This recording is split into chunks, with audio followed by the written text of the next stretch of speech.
It's hot out here. I just poured my Unhinged beer, my IPA. It was made with Idaho 7, Simcoe, Mosaic, and Citra hops at different stages. There's a couple little floaties in there, and she was 2-row, Crystal 40, some Special B, and some flaked oats, and a little white wheat. That's the whole recipe.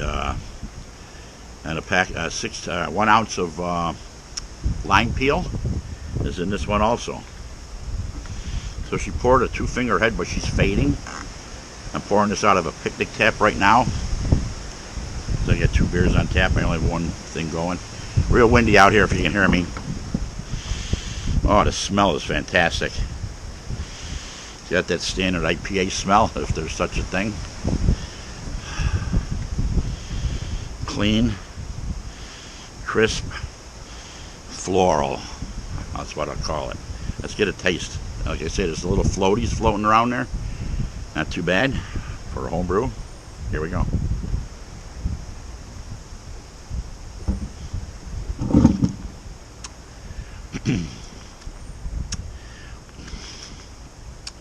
Oh, Daddy likes a lot.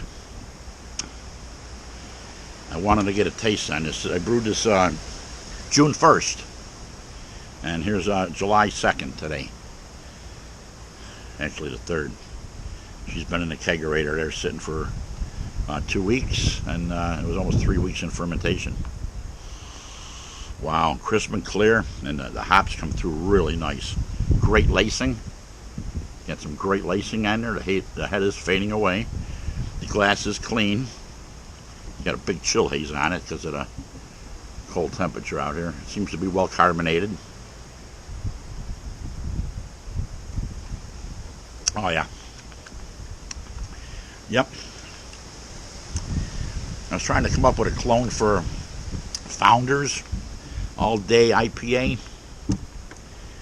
I'm not saying this is spot on, but it's good. There was no dry hopping. I did no dry hopping. So, and the IBUs are roughly about maybe 40 at the most. I don't think they're that high. I didn't measure them. I never do. Why would I? Why should I? Who cares?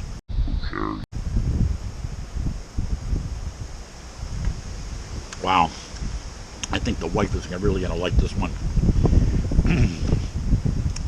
I made a few before and always change the recipe. And this one we changed up a little bit more with the hop and the hop scheduling. And it was every 10 minutes I was giving some hop in there. Sometimes it was double on the Idaho 7s and whatnot. 5 grams a piece. I think it was 1 ounce of the Mosaic. And I'm not a Mosaic freak. I don't like Mosaic that much, so I didn't actually use that much of it. I do believe it was the recipe's online for this one. Unhinged. This is called Unhinged. And I think it was only 5 grams or something, half an ounce. Someplace in there you can check it. I'll put a link to the actual video up in the left-hand corner up there. If you want to watch that whole video. But the tasting is really right up my alley. A couple floaties. Not too bad. That's not too bad. Until next time, Proust. Or Prost. Or something.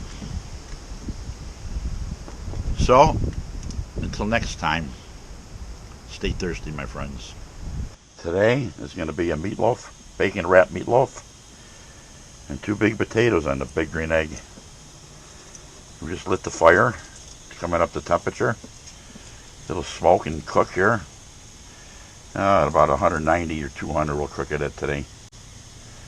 And we'll show you what this is like with the bacon wrap on top of there and some honey, orange blossom honey wrapped on top of it. And it'll be good. Why wouldn't it be? Well, the meatloaf is done after 2.5 hours, 3 hours. This is what it looks like, but I cut into it. And I got meatloaf on my plate in the back there at the table, so I'm going to go get it while it's still warm, but this is what it looks like. I should have taken a picture right on the grill as I opened the grill, but I forgot.